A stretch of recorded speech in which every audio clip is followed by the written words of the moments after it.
Alhamdulillah. Ce soir, il y aura une éclipse lunaire. Que faire lorsqu'il y a une éclipse lunaire ou d'ailleurs une éclipse solaire aussi?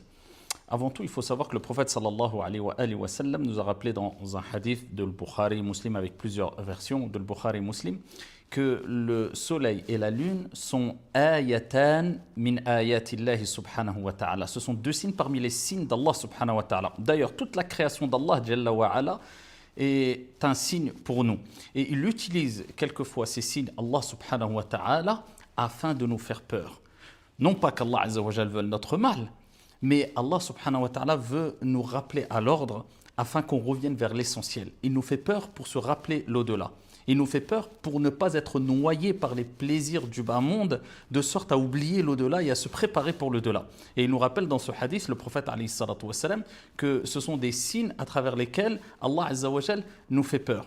Et il nous dit وَإِذَا رَأَيْتُمْ ذَلِكَ si vous voyez cela, donc une éclipse solaire ou une éclipse lunaire, il nous rappelle qu'on doit invoquer Allah azza wa jal. Ud'u Allah wa sallu wa kabbiru wa tasaddaqu, comme il nous dit alayhi afdalu salatu wa taslim, invoquez Allah subhanahu wa ta'ala, faites des aumônes, faites des invocations, faites la prière et proclamez la grandeur d'Allah subhanahu wa ta'ala. Donc quand on voit une éclipse solaire ou lunaire, c'est pas un spectacle qui sert à l'être humain pour s'émerveiller devant la création d'Allah subhanahu wa ta'ala simplement, mais c'est bien de s'émerveiller devant la création d'Allah azza wa jal, pas de mal à cela, mais c'est surtout des signes pour nous rappeler à l'ordre et nous faire rappeler l'au-delà. Et c'est pour cela qu'Allah azza wa jal, quand il nous parle de l'au-delà et de ce qui va se passer le jour de la résurrection particulièrement, il nous rappelle ici qu'il y a une certaine similitude avec l'éclipse.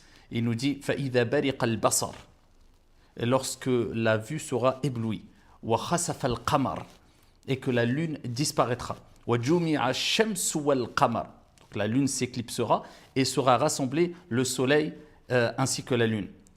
يَقُولُ الْإِنسَانُ يَوْمَئِذٍ أَيْنَ الْمَفَرُ, à ce moment-là, ce jour-là, l'être humain dira où prendre la fuite. كَلَّا لَا وَزَرُ إِلَى رَبِّكَ يَوْمَئِذٍ الْمُسْتَقَرُ, non, point de refuge aujourd'hui. Donc on doit se rappeler l'au-delà.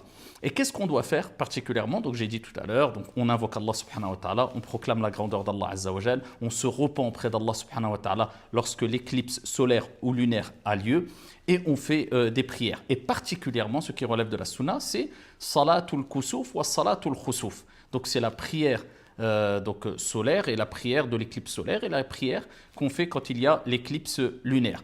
Alors l'éclipse solaire, c'est une...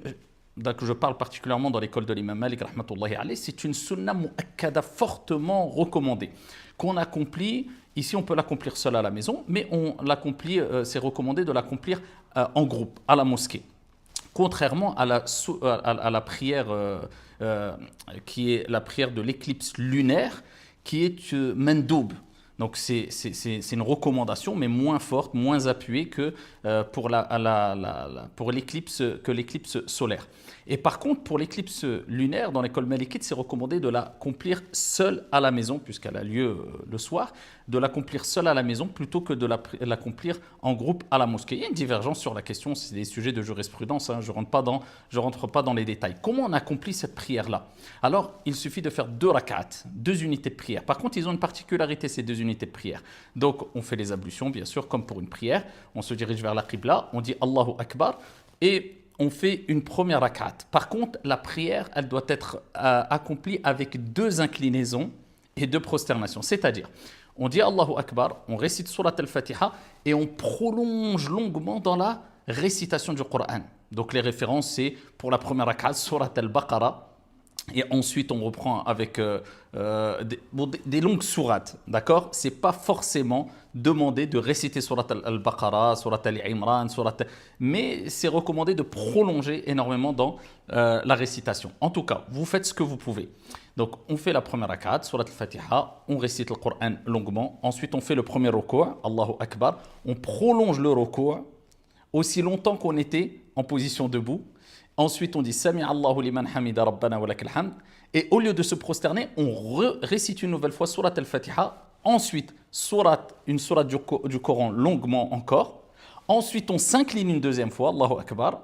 on reste longuement incliné, on se relève encore, Sami Allahu liman hamida rabbana wa lakal hamd, et ensuite on se prosterne. On fait une première prosternation, on s'assoit, une deuxième prosternation, on se lève et on fait la même chose dans la deuxième rak'at. Voilà comment on accomplit ici salat al-kusuf et salat al-khusuf. Donc que ce soit la prière pour l'éclipse solaire ou la prière pour l'éclipse lunaire. Donc voilà quelques recommandations concernant cet événement. Qu'Allah vous préserve, vous protège, nous protège et qu'Allah subhanahu wa ta'ala nous accorde réussite ici-bas et dans le delà. Assalamu alaikum.